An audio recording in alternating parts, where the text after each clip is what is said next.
যেখানে যাচ্ছি সেখানে খালি আম আর আম, সামনে পিছে ডাইনে বামে সব জায়গাতেই আম, কারোর বাড়ি ঘুরবে গেলেও কেটে দিচ্ছে আম। তাই ভাবলাম চারদিক যখন এত আমময় তখন আমি আমের একটা কিছু বানা ফেলা দেই নাকি। মেলা মানুষ তো পাকা আমের মেলা কিছু বানাচ্ছে, আমি আর মেলা কিছুর মধ্যে গেলাম না, আমি যেইটা খাই সেইটা বানাবির যাচ্ছি, বুঝছেন? বুঝে কি গেছেন কি বানাবির যাচ্ছি। প্রথমে দেখি একটু একটু বুঝবির পারিছেন, তাই না? যাই হোক, আর বাহানা না করি, আজকে আমি আইসক্রিম বানাবির আইছি, বুঝছেন? এই যে ফাইন আম, এই আমের মধ্যে ঘন দুধ দিয়ে দিলাম, মানে 1 কেজি দুধ ধরেন 3 পোয়া বা হাফ কেজি বানা ফেলা দিছি, তারপরে মিশায়া একটু জানটি চিনি দিছি আর অল্প একটু লবণ দিছি, দিয়ে ব্লেন্ডারে যে মিক্সড করে নিচ্ছি। এমন ভাবে ব্লেন্ডার করবেন যাতে ফেনা উঠে যায়, মানে মেলাক্ষণ ধরেই আর কি একটু ব্লেন্ডার করা লাগবে। আমার ঘরে যা যা আসিল সেইগুলো দিয়েই আমি হলো আইসক্রিম বানাবি রাইছি, বুঝছেন? যেরকম এর মধ্যে একটু কনডেন্স মিল্ক বা গুঁড়ো দুধ দিলে আর একটু ফাইন হইলো না, ওইগুলো আমার ঘরের মধ্যে নাই, ওই জন্য ওইগুলো আমি স্কিপ করছি। গুঁড়ো দুধ কনডেন্স মিল্ক নাই, এখন আর কি করার, জিভে করছে এখন খাবো, তাই জন্য এখনই বানাবি রাইছি।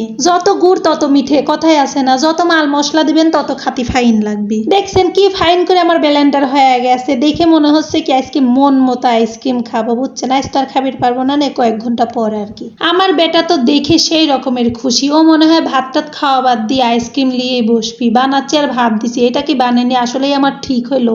যতক্ষণ দেখবিনি ততক্ষণ তো এইতালেই বসে থাকবিনি। দেখছেন 2 আম দিয়ে 3 বক্স আইসক্রিম হয়ে গেল, দেখতে কি যে ফাইন দেখা যাচ্ছে, খাতি না কতই ফাইন লাগবিনি। আর একখান কথা, আমি জীবনের প্রথম আম দিয়ে আইসক্রিম বানাচ্ছি, প্রথমবার ভুল হবিরই পারে, পরের বার যা ঠিক করে লেবনে নাকি। আমার ঘরের সব কয়জন আমরা আইসক্রিম খোর, বুঝছেন? আর কি এই স্টাইল করে করলি আইসক্রিম লাভার।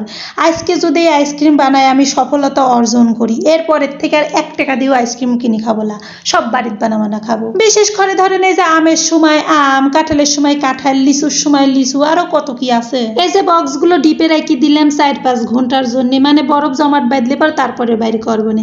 আর একটা হাসির কাহিনী কই, ওই 2 বক্স আইসক্রিম খায়া ফেলা দিছি, আর এইটুক আইসক্রিমই বাসে। পরে মনে হইলো ওরে আল্লাহ, আমি না ভিডিও করে থুইছি, আইসক্রিমের শেষের টুক দেখানি লাগবে আপনাদের, তাই জন্য এইটাই দেখা দিলাম। তবে আইসক্রিমটা খাতি কিন্তু মেলা ফাইন হয়েছিল, আলিফ বুড়ার তো সেই রকমের পছন্দ হয়েছে, আমারও খাতি ফাইনই লাগছে। এরপরের বার আবার বানাবো ইনশাল্লাহ।